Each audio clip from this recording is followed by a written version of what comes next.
მოგესალმებით მეგობრებო, დღეს ისევ და ისევ წიგნიერების გაკვეთილით ხვდებით ერთმანეთს და რაც მთავარია, მე ვეცადე, რომ თქვენთვის ძალიან საინტერესო ტექსტი შემერჩია. დღეს ჩვენი მიზანია, რომ ერთად გავეცნოთ გურამ პეტრიაშვილის ძალიან მოკლე და ძალიან კარგ ტექსტს, ეს არის მღებავი და გაუცინარი კაცი. ტექსტის წაკითხვის შემდეგ კი, ისე როგორც წინა შეხვედრისას გავაკეთეთ, ერთად გავაკეთოთ რამდენიმე დავალება. მე ვახსენე ტექსტის სათაური, ეს არის მღებავი და გაუგონარი კაცი. დარწმუნებული ვარ, რომ სათაურის გაგებისთანავე თავში გარკვეული ვარაუდები მოგივიდა, რაზე შეიძლება იყოს ტექსტი. მაგალითად, შეიძლება იყოს ტექსტი იმაზე, რომ კაცი იყო, რომელიც მღებავად მუშაობდა, ან კაცი, რომელსაც არაფერი არ ესმოდა თავისი ოჯახის წევრების და სწორედ ამიტომ ის ვერ ურთიერთობდა ოჯახის წევრებთან. ახლა მოდი ცოტა ხანი ვიდეო დავაპაუზოთ და დაფიქრდი, რაზე შეიძლება იყოს ეს ტექსტი. რადგან ვიდეოს ყურება განაგრძე, ეს იმას ნიშნავს, რომ უკვე შენი ვარაუდი გაქვს და ფიქრობ, პირველი ან მეორე, ან სულად შეიძლება რამდენიმე ვერსია იმისა, თუ რაზეა ტექსტი, ეს ვერსიები უკვე შენს თავში ნელ-ნელა იზრდება. მოდი ახლა ვნახოთ, წავიკითხოთ ტექსტი და ვნახოთ ჩემი ვარაუდი გამართლდა, თუ შენი ვარაუდებიდან, იმ ვარაუდებიდან ერთ-ერთი, რომელიც აი ამ ტექსტის სათაურის შედეგად თავში მოგივიდა. მღებავი და გაუცინარი კაცი. მე დავიწყებ წაკითხვას. ერთ დილით მხიარული მღებავი შემოვიდა ქალაქში. ნაირფერი საღებავებით აფერადებული ტანსაცმელი ეცვა და თავზეც ფერადი ქუდი ეხურა. ნაირფერი, ვიცით რას ნიშნავს, ხომ? ეს არის ძალიან ფერადი, სხვადასხვა ფერებით ეცვა ტანსაცმელი. პირველსავე სახლს რომ გაუსწორდა, მღებავი შედგა, ანუ გაჩერდა და თავისთვის ჩაილაპარაკა. მოდი, აქედანვე დავიწყოთ. მივიდა, დააკაკუნა კარზე და პატრონებმა რომ გამოხედეს, ფერადი ქუდის მოხდით მიესალმა და იკითხა: ბავშვები თუ გყავთ? უთხრეს კი გყავსო. ძალიან კარგიო, გაეღიმა მღებავს. მოდით იმ ოთახს შევღებავ, სადაც მათ სძინავთ. გადმოიღო ქუდი, ახადა ყუთს, სახურავი და ამოიღო საღებავებიანი ქილები და ფუნჯები. შეიტანა ყველაფერი ოთახში და ჩაკეტა კარი. საინტერესოა, რა ფერის საღებავები შეიტანა მღებავმა კაცმა ოთახში და ნეტა რა ფერად გადაწყვიტა, რომ შეეღება ოთახი. მოდი დავფიქრდეთ კიდევ ერთხელ. შენთან რომ მოსულიყო მღებავი კაცი ოთახის შესაღებად, რა ფერებს აირჩევდი? და რა თქმა უნდა, ტექსტის ბოლოს შენ მიერ შერჩეული ფერების ამბავიც განვიხილოთ. კარი ჩაკეტა. საღამომდე ისმოდა ოთახიდან მისი ღიღინი. საღამოს კი გამოვიდა მღებავი, ერთიც გაუღიმა ყველას და ოთახში მიიპატიჟა, მობძანდითო. ბავშვებს დედა მამა შეყვა. გადააბიჯეს ზღურბლს. ზღურბლი არის იგივე კარი და იქვე გაჩერდნენ. შენი აზრით რა შეიძლებოდა დაეხატა მღებავს ისეთი, რომ მშობლები ადგილზევე გაჩერდნენ. ჩვენ ხო ადგილზე მაშინ ჩერდებით, როცა რაღაცა ძალიან სასიამოვნოს ვხედავთ, ან ვიგებთ, ან პირიქით, როცა ძალიან უსიამოვნოს. მოდი ვნახოთ. თითქოს გამქრალიყო ოთახი და აყვავებული ბაღებით სავცე სივრცის შუაგულში იდგა ბავშვებისაწოლები. გორაკებზე თეთრად ყვაოდნენ დიდი ხეები და ტბის პირას ძალიან ბევრი ბუჩქი იყო გაშლილი. ყველაფერი თითქოს აყვავებულიყო. პირველად, როდესაც მშობლები და ბავშვები გამოერკუნენ, ანუ გონს მოვიდნენ, როცა მათი ოთახი დაათვალიერეს, სიხარულით ხტუნვა დაიწყეს. მეორე დილით მღებავი კვლავ დაბრუნდა ქალაქში ისევ და ისევ ღიღინით და ახლა უკვე მთელი ქალაქის ბავშვებს მოუხადა ოთახი. ასე მოდიოდა ყოველ დღე და ყოველ დღე თითო ოთახს ავსებდა აყვავილებული ხეებით. და ხალისიანები გახდნენ მთელი ქალაქის ბავშვები, სულ მხიარულად დახტოდნენ და მღეროდნენ და ავადაც აღარავინ აღარ გამხდარა. მღებავს მხოლოდ გაუცინარი კაცის ოთახი არ შეუღებავს, რადგან მას ბავშვები არ ყავდა. ამ კაცს გაუცინარი იმიტომ ერქვა, რომ თავის თავს ბრძენად თვლიდა და ფიქრობდა. ბრძენი ადამიანი მუდამ სერიოზული უნდა იყოსო. ბრძენიაო ადამიანზე ამბობენ, როდესაც ის ჭკვიანია. მაგრამ როდესაც ის არის ცინის, შესაბამისად მასზე ბრძენს არ იტყვიან. თუმცა გაუცინარმა კაცმა, რადგან ძალიან ბევრი რაღაც იცოდა, ამიტომ მას ბრძენი შეარქვეს. და თვლიდა, რომ ის სერიოზული უნდა ყოფილიყო. საკვირველი ის იყო, რომ ქალაქის ცხოვრებნიც ამ კაცს ბრძენად მიიჩნევდნენ. თუმცა კაცი არასდროს ლაპარაკობდა, ამიტომ მისი სიტყვები, რა თქმა უნდა, არავის გაეგონა. როდესაც კაცს ქუჩაში გამოსულს დაინახავდნენ მეზობლები, ისინი აუცილებლად შეწყვეტდნენ სიცილსაც და საუბარსაც და ამბობდნენ, ბრძენი მოდის და მოდი ჩვენც სერიოზულად მოვიქცეთო. კაცი კი ეუბნებოდა, როცა იქნება თქვენც მოგაჭკვიანებთ, თქვენც მიხვდებით, რომ სიცილი საერთოდ სისულელეა და ყველანი ჩემნაირები გახდებით. როგორ ფიქრობთ? საინტერესოა შენი აზრი.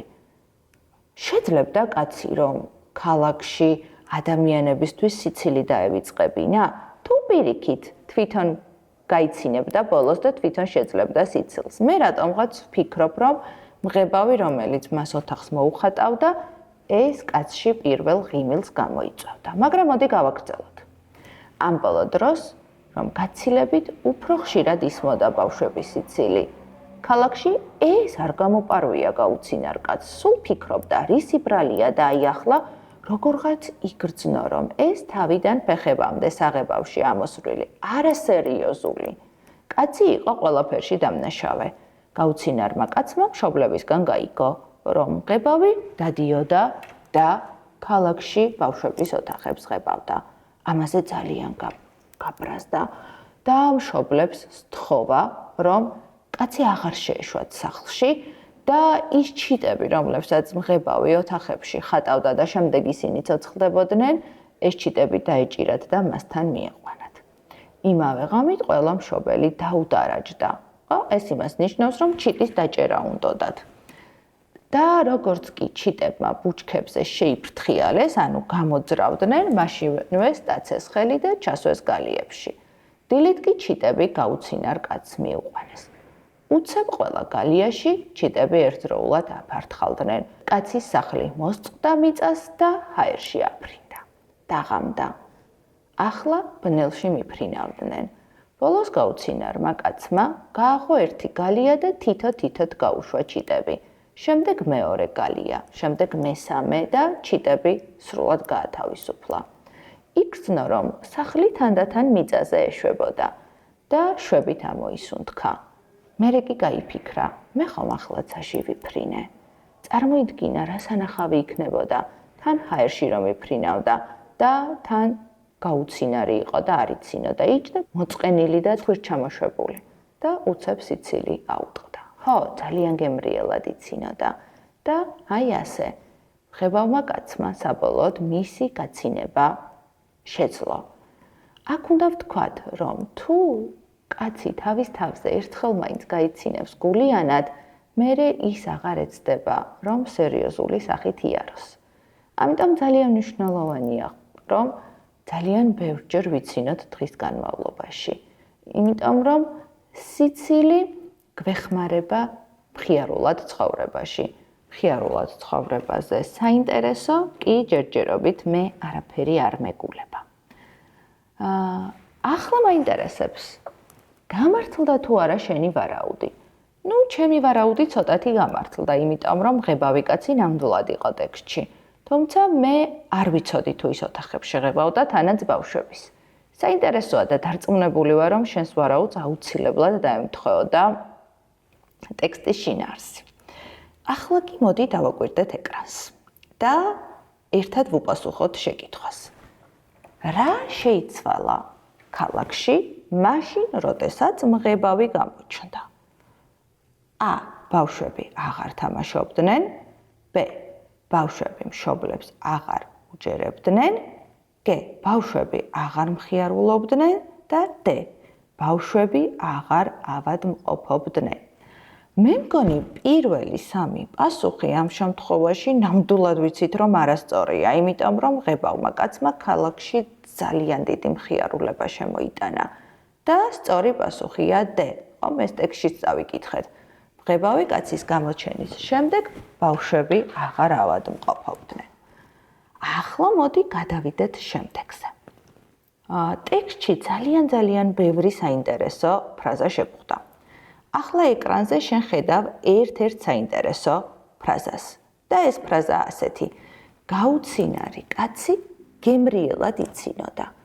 გემრიელი საჭმელი დარწმუნებული ვარ, რომ ბევრჯერ გაგისინჯავს, მაგრამ როგორ ფიქრობ, რას ნიშნავს ეს ფრაზა? გულიანი კაცი ხმადაბლა იცინოდა, გაუცინარი კაცი გულიანად იცინოდა, სერიოზული კაცი ხმამაღლა იცინოდა, გაუცინარი კაცი ჩუმად ქირქილებდა. ქირქილებდა არ იგივე ჩურჩულებდა.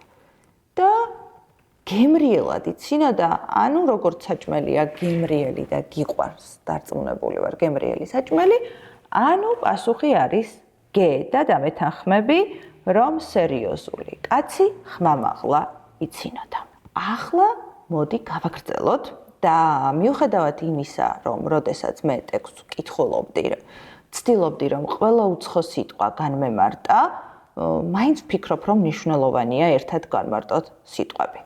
მოდი ჯერ შენ დააკვირდი ეკრანს, მოიფიქრე პასუხი და შემდეგ უკვე შენი პასუხები შევადაროთ ეკრანზე გამოჩენილ პასუხებს. მე დასაწყისში, როდესაც ტექსტის წაკითხვა დავიწყებ, გითხარი, რას ნიშნავდა სიტყვა ბრძენი. და ბრძენი არის დიახ, ჭკვიანი და მოაზროვნე ადამიანი.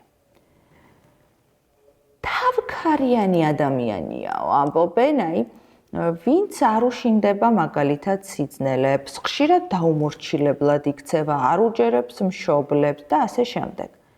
ასეთ ადამიანს ქარაფშუტა ადამიანს ეძახიან, რომ ხშირად მისმა თავქარიანობამ შეიძლება დიდი პრობლემებიც გაუჩინოს. და სასიამოვნო ქარი, სიო, ეს დარწმუნებული ვარ, რომ ძალიან კარგად იცი, ეს არის ნიავი. და ახლა შენ ეკრანზე უკვე სწორ პასუხებსაც ხედავ და ასევე მე დარწმუნებული ვარ, რომ შენი პასუხები ამ პასუხებს რა თქმა უნდა დაემთხვა. სანამ დაგემშვიდობები, ერთი ასეთი სათხოვარი მაქვს, რომ კარგად დაფიქრდე და დაწერო, როცა თავისუფალი დრო გიქნება, რა თქმა უნდა. შენი აზრით, როგორი იყო მღებავი? როგორი თვისებები ჰქონდა მას? რა თქმა უნდა, ჩვენ ადამიანებს დადებითი და უარყოფითი თვისებებიც გვაქვს. და საინტერესოა ტექსტში მღებავი კაცის დადებითი თვისებების გარდა უარყოფით თვისებებსაც თუ ვიპოვით და რას ვურჩევდით მას? როგორ შეცვალოს თავისი უარყოფითი ან არც თუ ისე კარგი თვისება. ძალიან დიდი მადლობა მოსმენისთვის და მე ძალიან მინდა, რომ ყველა ბავშვის ცხოვრება და რა თქმა უნდა, ყველა იმ ბავშვის ცხოვრება, რომელიც ამ გაკვეთილებს უსმენს თუ არ უსმენს, ძალიან ფერადი და საინტერესო იყოს. დროებით გამშვიდობებით.